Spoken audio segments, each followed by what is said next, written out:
Милничко-пекарската индустрија е спремна и за овогодинешната жетва и ги подготви своите силоси за откуп на пченицата, нормално по берзанските цени.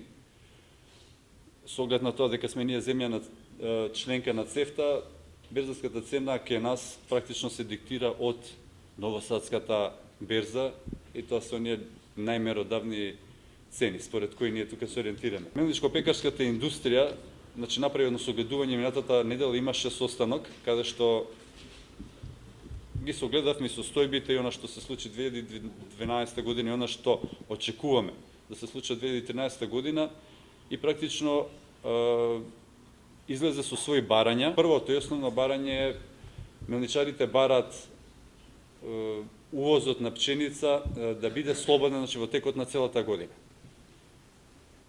Да нема одлуки како минатата и претходните години, кога имаше одлука за врзан увоз на пченици на брашно или во однос од 20:1 и 4:1, тие бараат во текот на целата година увозот да биде слободен.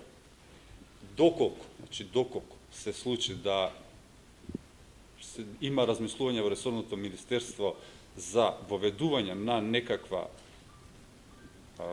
забрана, во тој случај нивните барања се одлуката, да се воведе веднаш, да стапи веднаш на сила, кога е во прашање брашното и тоа во однос 5:1, додека ако евентуално постои размислување со истата мерка да биде опфатена и пченицата, тогаш тоа да се случи со почнувањето на жетвата, некаде почеток средина на јули. Имаме разлика како резултат на откупената скапа домашна пченица, а од друга страна влегува ефтино српско брашно и до 120 евра по тон.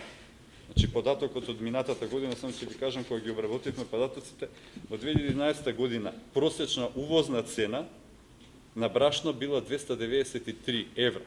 Наспроти домашното кој било 415 евра, тоа се 122 евра разлика, само од таа причина, што не можева да купуваат во оној период кога беше ефтин. Така да се надевам дека, согласно очекувањата, добарот, поквалитетна пченица и ако цената падне на новосадската берза, дека тоа ќе повлече едно намалување и ке нас.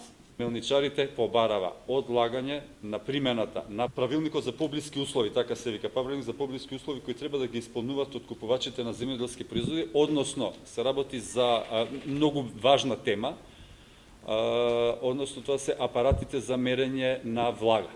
Во едно догледно време, додека се завршат активностите, со оглед на тоа што жетвата е веќе пред нас, за да нема проблеми, за да нема казнувања, односно фирмите да не страдат во ек на жетвата, бараме уште еднаш одложување времено на примената на правилникот.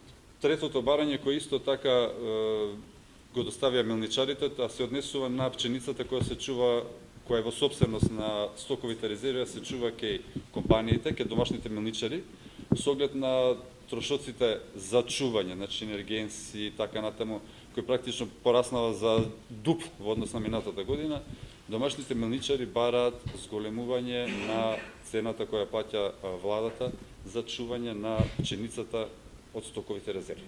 Мислам дека проблемот кај нас, она што и претходно го кажа, со оние мерки што се воведува последните 3 години, на индиректен начин се правеше штети и кај домашните производители. Сега имавме ЦЕФТА состанок во Нови Сад во склоп на Новосадскиот саем. Го разгледавме саемот, бевме поканети официјално. Имавме средби со некои наши земјоделци таму кои беа поканети. Беа просто фрапирани од она што веќе во Србија не е моментален резултат или рекорд, него она што е веќе на начин ниво на производство во Србија. Екстремно високи, рецимо, кај производството на пченици имаме веќе околу 7 тони по хектар, доаѓа малте не до просек. Имаме во делот на сточарството исто така одлични резултати. Нашите земјоделци на еден начин сваќаат и она што е порак од барањето, за да не се воведат мерките, е дека и производителите на пшеница кај нас ќе треба постепено да се преориентират, односно да воведат одредени измени во работењето. Што повеќе да се инволвира науката, повисоки агротехнички мерки, окрупнувањето на земјиштето, користење на подобри типови на пченица, приноси каде што ќе имаме поголемо процентуално повеќе застапено прва класа или така натаму. Едноставно, со ова ниво ние сме неконкурентни. Неконкурентни и во соседството, а утре ако се отворат преговори за Европската унија, дури тогаш ќе бидеме неконкурентни, што значи дека време е и тие да се престројат. И ваквите мерки сметаме дека индиректно се лоши и за нив. Значи, независно што 1 или 2 години се заштитени што ни барат, колку и да им се зголемени трошоците, сепак ќе мора цената да се намали. Новосадската берза е таа која ги диктира цените.